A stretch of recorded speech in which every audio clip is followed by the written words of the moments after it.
Welcome to Rockland Talk Radio. I'm John Marino, and we are produced by Sharc Creative, made possible by Entergy, the Indian Point Energy Center, supporting our communities right through April of this year, 2021. This is the Cup of Joe political show, and we are joined by the county executive in Rockland County, Mr. Ed Day. Ed Day, great to see you again. We ran into each other a few years back on News 12 during debate season. Thank you for joining us here today on Rockland Talk Radio. Good to be here. I think I don't know if our handlines have changed a little bit over the past 8 years. It may be a little bit grayer, but I think we're aging well, John. Yeah, without a doubt, no doubt about that. Now, the COVID impact on Rockland County has been aging for about a year now. Walk us through the impact on the county from day one up to where things stand right now.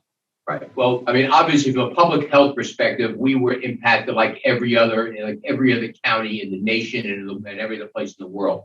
That I'm not going to go too deep into that, but just the human toll that's been taken by COVID really is just you just can't even begin to quantify it.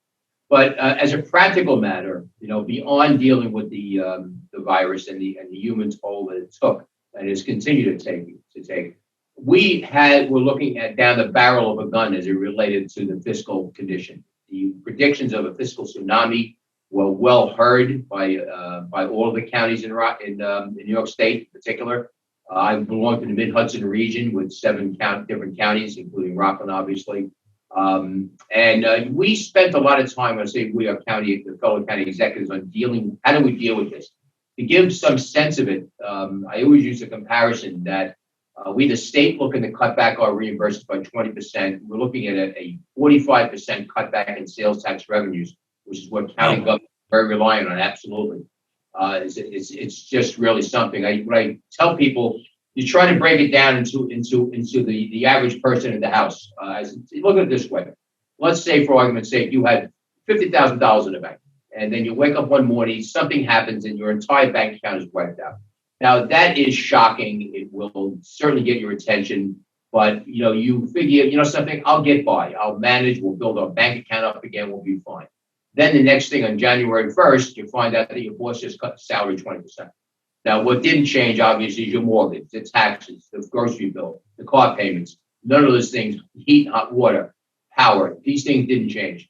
So now you've got to make do. That's the exact position that county government was put into, because the state was cutting our reimbursements, and we were looking at significant reductions in sales tax revenue. The one thing that I had here was seeing a similar situation in 2008 with the Great Recession. I was a legislator at the time, and county government did nothing to get ahead of what was coming. That was the biggest fault, because county government lost the one thing they did not have an ability to lose, was valuable time. And we took a tremendous hit there. That was not going to happen again under my watch. So what we did is we immediately pivoted in March. We started implementing measures such as an austerity budget. We applied for FEMA reimbursements. We're the first county in the state to get FEMA reimbursements. We looked at jobs that we had that were vacant, and we asked our department heads and commissioners to give a true, honest look at some of these positions. Do you need them? We cut back $1 million worth of jobs right there with that alone. We also looked at the practical matter that while we knew what we were not getting because of COVID, we did not know what we were not doing because of COVID. If we were not doing certain things, which obviously all these things cost money, we found $8 million in that endeavor. So we were able to get ahead of at least some of the damages being caused. And what happened when it was all said and done, we were looking at that in July at almost a 50% cutback in our sales tax revenues. But by October, it was a moderation, and we ended up taking about a $10 million hit. And we're getting through it. We're looking at 2021 very carefully, or 2021 and 22 now very carefully, because the extended impact of this crisis is yet to be defined. We don't know how businesses will come back. What's going to the real toll going to be. So we're being very careful here. Thankfully, we have spent the last 7 years in building up our fund balance, or our bank account, as it were. We've gone from $138 million deficit, which you'll remember back in 2013 is what we're looking at, first ran. We're just under $60 million surplus now, which is where we're supposed to be as a healthy organization according to government accounting principles. And if we had not had that type of fund balance going into 2020, we would have had a major hit that could have sunk us at that point after all that hard work. So we're optimistic, John. We spent a lot of time in building smart business growth here in Rockland. We have $8.4 billion in rateables that's been added to the rolls here in Rockland County. And essentially, we've brought much more wealth here, more taxpayers here, tax-paying entities. And when you do that and you don't raise your levy, what you need to run your government every year, you end up with basically putting money in the bank, so to say. So we withstood the first hit. This, and again, projection-wise from all corners, even from NISAC, New York State Association of Counties, the controller was looking at a $50+ million hit in 2021, a total of $107 million over 2 years in 2022. That seems to have moderated a bit, and we're hopeful that that trend stays positive. Mm-hmm. Now, the vaccine rollout, how well or not so well has that gone in Rockland County? And by the way, who pays for that? Taxpayers pay for everything. I don't know. We never believed that. But there isn't a penny spent by government that doesn't come from a taxpayer. So kudos to our taxpayers, our beleaguered taxpayers. But you'll hear the federal government pays for some, the state government pays for some. Right. We all pay for it. That's the bottom line. So how has it been? I would characterize the vaccine rollout as positively as I can, chaotic. This was not the way this was supposed to happen. This was the subject of a New York Times article where there was nine health officials who had left the current state administration, formal administration. And what was supposed to happen here with the vaccine rollout, we were supposed to have relied on our local health departments. They're the ones who literally train for mass vaccinations. In Rockland County's case, we had something more than training. We had actual experience. The measles epidemic in 2019. We immunized over 30,000 people during that period of time. And we did it based upon a model that my current health commissioner laid out about bringing the health department ability to serve people out to the communities. So we had our outposts already out there. So we were all set to go. We submitted plans in December for a potential mass vaccination site. We had a number of locations that we knew would work. Some we can talk about, some we cannot, but one was clearly the Rockland Community College. And the governor, for reasons he stated in the article, he decided that the health departments had never done a pandemic. They wouldn't know what to do. And he decided to take over control of the vaccine rollout. I don't know what experience the governor had in pandemics. I've never seen it in his resume. So I think that was an ill-served decision he made. We have been playing catch up ever since. When you see, and again, my background, as you know, John, is law enforcement, in command and executive levels. Right. I've done emergency management. I've done emergency response. I understand crisis management. That's what I did for a living for some time. That is not what's happening here. What's happening here is there have been constant changes over and over again as to what the next step's going to be. We've gone from, where the senior's going to be being immunized. First, it was at our health department, then it was at pharmacies, which I don't think was a well-served idea, frankly, for a lot of reasons, which I can get into if you like. But the changes that you're seeing now are the things that should have been set in stone back in December. Almost every day we get new direction and new changes. That is not the way to run a crisis. It is the way to repair a plane in flight. That's one thing I liken this to. But you can't do that. It is just, we've been spending more time trying to make this work in spite of itself. And it really is a shame. It should not have been as chaotic as it has been and continues to be. Silly things like right now, we've had some snowstorms, obviously. Now, being responsible with government, we reached out to people. We reset the dates for the immunizations. We tried to make them a number of days later at the same exact times, so people would not be inconvenienced, or at least as minimally as possible. We sent notices out to everybody, right? All platforms of social media. We were good to go. The state of New York then turns around and starts sending text messages and emails to these people. There's only one problem. It's wrong. Wrong dates, wrong information, wrong times. And we would tell the state, stop. let us do our job. We don't need Big Brother watching over us because you're just mucking the works of this. All you're doing. So these are the kind of things that, maybe sound like frustrations, but what they are real. They have a real impact upon the people we serve. And that's what frustrates me. When I saw the 2-foot snowstorm that the state site in Westchester remained open, you have people standing out there for 3 hours in the snow. I mean, what a horrible, horrible, horrible thing to see. This is not some third world country. This is New York State, Rockland County, Westchester County, Lower Hudson Valley. People should not be subjected to that. These are patients. These are our citizens. These are the people who basically are we are charged with taking care of.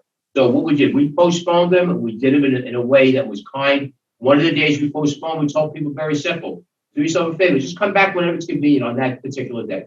And we were able to handle it. So there's a lot of skills that the health department has, a lot of skills the local governments have. And one more thing I'd like to add on is the collaborative effort we have with the Mid-Hudson region, with these county executives.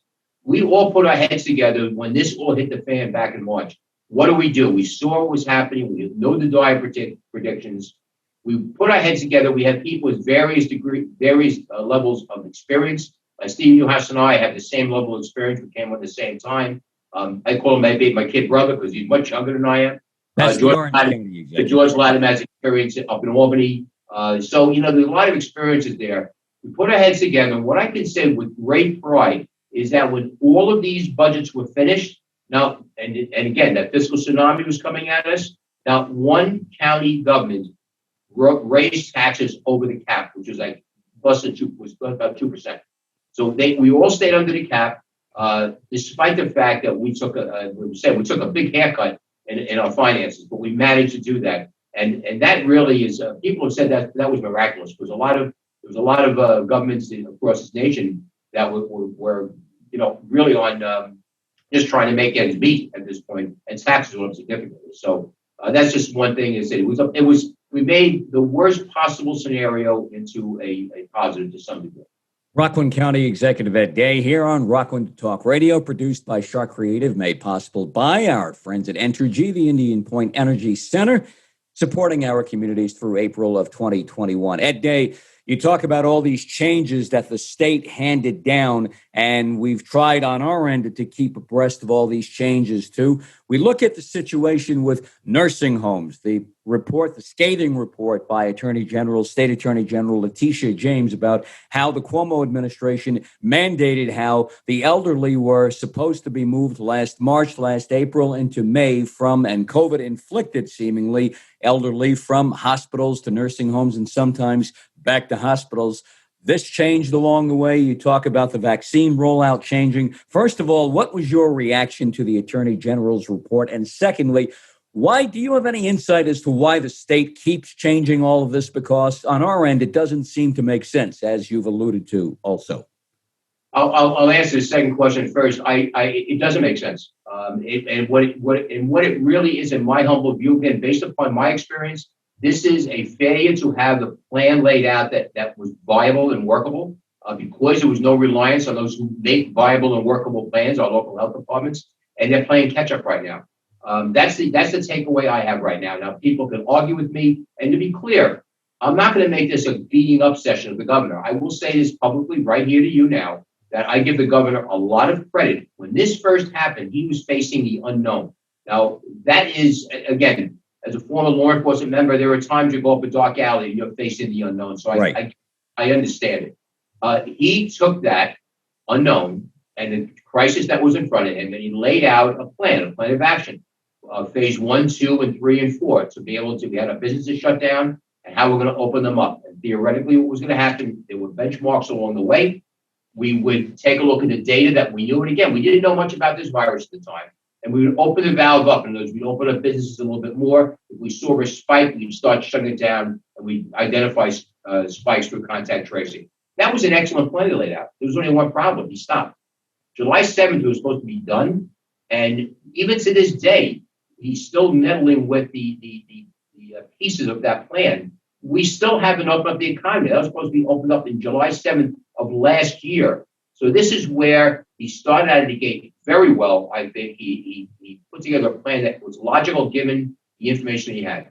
Okay, where we've gone from here now, it just makes no sense. As it relates to this nursing home, this situation, I have a very different take on it. I cannot understand why the Attorney General picked up a phone or contacted the health department's commissioner and said, "Oh, by the way, your numbers are wrong." I did investigations. That's not the way to do an investigation. That speaks to me more about cronyism and people taking care of each other in government. I don't know what the upside of that was with Tish James to contact Dr. Zucker and say, fix your numbers, they're wrong. And all of a sudden they got fixed very quickly. That's problematic to me as a former detective commander who's run large scale investigations. Mm-hmm. So that's the unusual take I have on that right now. Clearly there's an issue here. There was opportunities for the governor to take action that was different than the action he took. He did not do that. He has to answer for that himself right now. And that's something, again, I certainly believe that an investigation is warranted here. And just to get to the bottom of it, you have thousands of families who lost their loved ones, who demand answers.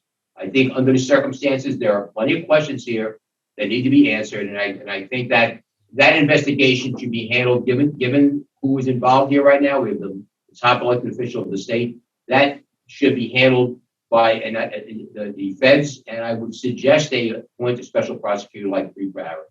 Mm-hmm.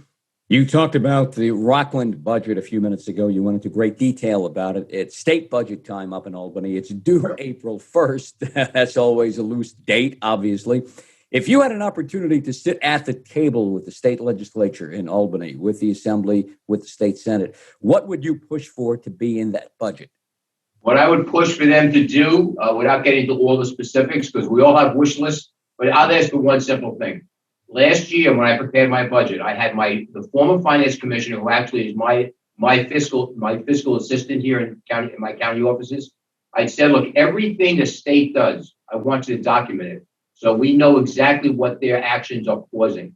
And at the end of the budget process, we looked at all the things they did or did not do, i.e. state programs that they are not paying for, they're paying less for, mandates that they are not paying for or they're paying less for. We're not getting the reimbursements we did before when we do certain things for the state. And he found that the actions taken by the state was the equivalent of, in and of itself, of a 3.5% county property tax. So what that does to the average Joe and Jane is we have to figure out how to cut back 3.5% of cost to cover a failure of the state to fully fund their programs and to do the right thing for their programs here that we monitor and that we manage. So the one thing I would ask our state representatives to do, and I've asked this many, many times, when you sit down and you have a wonderful idea, figure out how to pay for it. Do not pass a cost along to the local governments. That is disingenuous at the very least. If you have a problem such as a $6.5 billion deficit, which is what you had when you first, before COVID hit, understand there are places like Rockland County with a $138 million deficit who made the hard choices to get out of deficit without ignoring it. When I hear elected officials, governor, assembly people, senators start talking about the governor in particular, cutting Medicaid. His idea of cutting Medicaid isn't cutting Medicaid.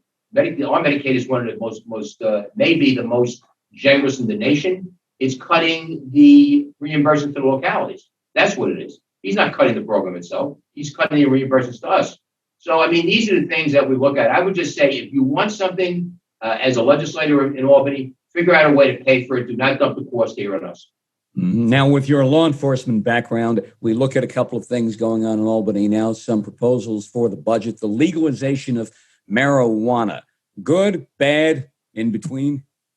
I honestly, you get into problems when you start looking at things from a fiscal perspective only. Government has a higher calling, I believe. Years back, government legalized numbers. That's right. The day it wasn't legal. The government, by doing that, essentially countenances it. It actually says it's okay to gamble. Now, gambling is viewed as a non-victim offense at best. And, people will put money on the horses. People will put money on football games. And in and of itself, it's not a big deal, but those actions have gotten worse. People end up having to get help. There are cases where there's real damage done by people who cannot simply gamble for recreational purposes. It becomes part of their life. I look at the same thing with marijuana. Marijuana has always been viewed as a gateway drug. Okay, and again, I'll be clear. I'm up in the air about where I am in this issue, but I think it's important we all understand this. Number one, most importantly, stop looking at the legalization of marijuana as a cost, as a revenue issue. There's going to be cost inherent to that. So I'll give you one basic cost right out of the gate. All of our drug sniffing dogs are done. We have to get a whole bunch of new dogs and train them because you can't unchange their skill set. They will always look at marijuana as a hit, and that would allow an officer to go into a private area without a warrant, et cetera, et cetera, et cetera. You can't do that anymore. You also have to deal with the human toll, just like I said earlier with gambling. Marijuana use is a gateway drug. There are costs inherent to that, whether it be in the very beginning with the marijuana use or as it goes on. Mental health costs, hospitalization costs. We have seen significant increases in traffic offenses and traffic accidents in areas such as Colorado, where marijuana has been legalized. So there are a lot of dynamics to this, and I would just really say this. Our sheriff really has many, many times said, if you're going to do something as a legislature and as a chief executive officer, you're going to do something that affects his world, have the decency to ask him about what the reality is. I mean, it would seem to me when you're going to create legislation or laws that you want all the information, not the information that makes your point look good, which all too happens in legislatures. They will not listen to the other side. So I would like to see a robust conversation with our mental health officials, with our law enforcement personnel, as it relates to the legalization of marijuana, because they did not do that with bail reform and justice reform. They just went out and did what they wanted to do and really, frankly, created a complete mess when it came to public safety because they didn't ask any questions. So I think that's the one thing I would ask them to do is make an honest effort to get to all sides of the issue and then make a judgment based upon that. Mm-hmm. You talked about gambling, and that leads us to all the talk about online gaming possibly becoming legal in this state. Yeah. And again, the key here for the marijuana, first of all, government is going to have certain limits on the content of the marijuana and which THC is in there, because the government is not going to countenance, any kind of drug that is going to be injurious to people. So you're going to have people who are still going to go to the black market anyway, because they're going to want a better high than the government's offering them. But here's the key, and we saw this with the opioid crisis. When government countenances something, people, especially our young people, pay attention. And which opioids really took root is that these were prescription pills by and large, and kids would take a look and say, well, it's being prescribed by a doctor. How bad can it be? It's not an illegal drug. It's not heroin, for example. So, with that voice government has, that's powerful. That has an impact. So these are things that should be thought through before government takes a step and a stand in saying something is okay to use or not. Ed Day is the county executive in Rockland County. This is Rockland Talk Radio. I'm John Marino. Ed Day, do kids belong in school full time? I believe so. I think the body of evidence that I've seen, I think children should be back in school. I think that we're creating a whole set of other issues for these young people. I don't believe that they can learn to the extent they should be learning. They're not socializing. They're missing out on a lot. And I think we have to balance the concerns over this virus with the concerns we have on society at large and how these things are playing through. I said this before we had a vaccine that you look at all the things that have been said that supposedly are going to stop this virus. Well, if washing your hands, first of all, my mom told me, keep your face out of your other friend's face. Wash your hands, 20 seconds. Don't touch your eyes with your fingers after you touch something. Keep your hands off your face. We didn't have masks back then, except for Halloween. So that wasn't the issue at the time. But if that was the panacea to this, how do we have a second wave? How do we have a third wave? How did this spike again? I think we have a cyclical virus here. And I think the key here is this. The experts don't know. We have enough of information over the last number of months. I'm not saying this to castigate anybody. I'm just asking them to be honest. They don't know. I think you're going to find, and this goes back to even when the governor was shutting restaurants down or limiting their hours, and there was 1.4% of the cases being discovered in restaurants. Meanwhile, 74% of the cases were coming out of living room spread. I think you're going to find that a consistent exposure is going to be a key dynamic here. We thought at one time that this COVID was targeting only older people with comorbidity. Now we find people, my own son, Michael, is in Army Special Forces. They don't make him much more tough than that. He got hit pretty good with COVID. He's in his 30s. His wife in the late 20s, she got hit pretty good with COVID. And she's an athletic trainer. So they don't know. They just don't know. So there's a 4-letter word, the clean one, which is called risk. There's a risk to everything we do. Okay. And there's no absolute answer once you get out of bed in the morning. So you make the best judgment you can and go from there. But I don't want to see people here being sold a bill of goods that certain things are the cure. We don't know. We know cleaning the hands and staying away from people and social distancing. That's going to help in any viral condition, obviously. So, I mean, there's only so much we can do here. And there's going to come a time very shortly, I would presume, since the CDC already has talked about no need for you as a 2-shot, 4-week wait person for the vaccine. You don't need to quarantine if you're exposed now. So they've taken that step and said, again, quarantining with me to you, right, John? I have my shots. I have my 2 shots, for example. I didn't have them yet, but if I have my 2 shots, wait the 4 weeks, you are unprotected. You have got no vaccine yet. The idea of quarantining me would be, if I got exposed, would be to keep you safe. With the vaccine, the CDC is now saying, I don't have to quarantine. So the CDC is making an affirmative step by saying, Ed Day, with the shots, no longer can affect John. No problem. Now, here's my next question. If we have someone who has gotten his or her shots and they've waited a period of time and they are presumed to have an immunity of 96% or whatever the pharmacies, the big pharma is telling us it is, why do I have to wear a mask? That's a big question here. Do we have to wear a mask, and for how long? And do we have to get a shot again next year and every year? Right. It's going to be an interesting debate. I personally think the biggest concern some government officials are going to have is, what are we going to do when I walk into the store, fully vaccinated, go shopping without a mask on? How much do you want to bet I'm going to get looked at, probably yelled at, questioned, not frisked, hopefully, but questioned about it? Because I'm one of the first people who fully, do I have to put like a big eye on my forehead saying, right.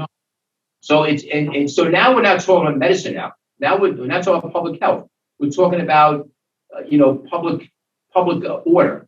And it's a scary thing to start looking at this. This is why I've said, look, the time right now for this country, okay, is to start listening more to public health experts and less to politicians when it comes to this. I'm saying it right now because you want to make sure that the decisions made are as aligned as well as possible with what is going on on the ground as it relates to this virus. Now, about a month ago, Governor Cuomo gave the okay for high-risk high school sports to take place this winter in a reduced seasons across the state for sports like basketball, hockey, wrestling, cheerleading. You were, along with the other 6 county executives in the lower Hudson Valley, Sections 1, Section 9, Rockland County, part of Section 1. You were all involved in making sure this happened for high school athletes in this area. And also private organizations. I coached 20 years in this community. I coached baseball, football, and basketball. I coached 20 years with the New City Rams, Pop Warner, private organization. The governor, being a very astute politician, realized this is not something he wanted to own anymore. And he basically dropped it in the county to make a decision. I think he was, to his chagrin, within a week, the 7 county executives, the 7 county health commissioners all came up with guidance that was aligned with what the state had put out earlier. And we basically said the following. We are authorizing, not approving, we're authorizing the entry of the schools, the districts, these organizations, authorizing their re-entry into competition. I wholeheartedly endorse that, frankly. I did not know if they're going to go for wrestling, because the way the wrestling world, probably wrestling is a very close contact sport. Right. It looks a little like being married at times. But the thing I thought kind of ironic is that that with wrestling is that they were able to wrestle, but they still couldn't touch each other with their hands because Right. of the old rules. I mean, it's this is when you make too many rules that don't make any sense. But we worked collaboratively, we got it done, and we gave the districts a chance. If they chose to, it's their school district. If they want to open up and they want to go back into competition, I personally endorsed it. I agree 100% they should have. There were common sense rules and regulations or guidance, actually. It was put out by the health department, the state. And guess what? Now the kids are playing ball. And that's a good thing. And it seemed like the Rockland Health Department, among 7 counties, has been the most stringent in making sure that certain protocols have been followed. And obviously, that comes from you. Yeah, I certainly would not argue with that comment about our health department for sure, but I would certainly acknowledge the other health departments. I've been on the line with them on a number of issues, and they all are trying to do the best on the difficult circumstances. And we have a special bunch we do with the health commissioners. All right, now let's marry the April 1st date, the budget arrival date, with your law enforcement background. Also on April 1st, Governor Cuomo last year mandated that all localities around this whole state of New York, whether it be on the county level, the city level, the village level, et cetera, everybody has to present a plan of action to him about police reform. How might this be done in Rockland? We already have a plan laid up, and it's on our website already. We will have that plan after the opportunity for the public to comment. They'll be presented to the legislature. The legislature has to pass a resolution adopting it by April 1st, as per the emergency order 203, I believe it is, if I remember correctly. Look, there was a lot of work done in this plan. We had focus groups from the community, various communities out there. They took a lot of information in. I look at this as an opportunity. I really and truly do. And as you said, as a former member of law enforcement, I have a different perspective than a person on the street does. Police officer. I get that. There are a lot of things, but this is an opportunity. There is national dialogue, and this is a local dialogue. So what happens here, just to be clear, the charge of the emergency order was if you are the executive of an entity, government entity with a police agency, you had to take those certain steps, which means every town, all 5 towns have police departments. I have a sheriff's department with a patrol division.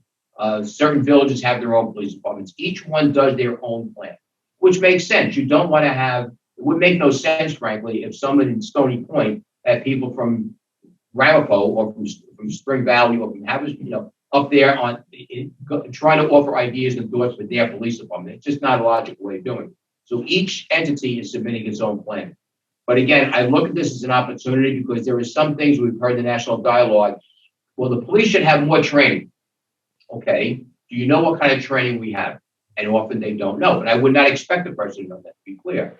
The police should have mental health professionals respond to police calls for service. Did you know we do that already? Most people don't know that. As a matter of fact, I'm very proud of the fact, 2014, I assembled the County Executive Mental Health Commission. One of the first things we implemented in 2015 was a behavioral response team that went out, called it BERT. And again, I saw it in a very special way because, again, as a former law enforcement officer, I knew all too well going to a call for service for someone who's in crisis in a blue uniform with a gun and a nightstick may not go over well to that person, and you may escalate the situation before you have a chance to even de-escalate it. So what we have now in Rockland County is a dual response. We have a vehicle out there. This is Rockland paramedics who have trained personnel in de-escalation in civilian clothes, regular car. They will respond to these calls of service with law enforcement and make sure that we have civilians who have at least some protection under a situation that could snap in a minute. And also we have trained civilians there who understand this de-escalation maybe a little better than the average trained police officer. So, and also the visual is all different. You have someone speaking to somebody who's not in a uniform, which may help also. And once that matter is stabilized, the police officer can go back on patrol and do what they're supposed to be doing and ensuring the public safety. So these are some of the things we're doing already. Most people don't know that. Questions about accreditation comes up. Your department should have accreditation, and that's a very defined process. They don't know if it is true enough. We already have an accredited department here with the Rockland County Sheriff's Department. So I see this as an opportunity because now people can have a moderate conversation, close up, hand to hand, face to face, about your police department, not what you're reading, in the newspaper. That's something in Oregon. You're talking about your own cops here and how you can have a direct impact and insight into exactly what I view it positively. I think the rationale behind it was to a significant extent very political. But you know something? The old saying about lemonades and lemon. That's what you should do. You get lemon. God gives you lemons. You make lemonade. And you know something? I think, again, I said this to Sheriff Falco. This is an opportunity for people to really understand what cops do, what their training is, what their day-to-day life is about, and it gives the cops a chance to better understand the community they serve. It's a win-win situation, in my opinion. Ed Day was first elected Rockland County Executive in 2013. The election cycle has come full cycle. 2021 is an election year for Rockland County Executive again. Ed Day, are you planning to run for re-election? I'm going to be running again for re-election. I see that there's more to do here in Rockland, and this unexpected hit we took by the pandemic is part of it. The other part of it is that the deficit that I inherited will be fully paid off by 2024. I want to make sure that not only happens, but we return some semblance of normalcy with the tax structure here in Rockland by coming up with a significant tax cut for the people of Rockland County. Once that bill is paid, that's $13.2 million a year I have to pay. That's the equivalent of about a 9% property tax cut. So there's significant money there that we're not going to have to spend anymore, and I want to return that back to the people to some extent, obviously, as much as we can. Look at areas that we can improve some services, but by and large, the main thing I'm going to do is return that back by a tax cut. Ed Day, pleasure to talk to you here on Rockland Talk Radio. Let's do it again soon. Much appreciated, all the insight, and great to see you again. Thank you. Good to see you again, John, too. Thanks for having me. I appreciate it. Thank you. Rockland Talk Radio, County Executive Ed Day. I'm John Marino. We are produced by Sharc Creative, made possible by Entergy, the Indian Point Energy Center, supporting our communities right through April of 2021. Catch all of our Rockland, Westchester, Putnam, Dutchess, Orange, and Fairfield County Talk Radio programming on our YouTube channel, Sharc Creative YouTube.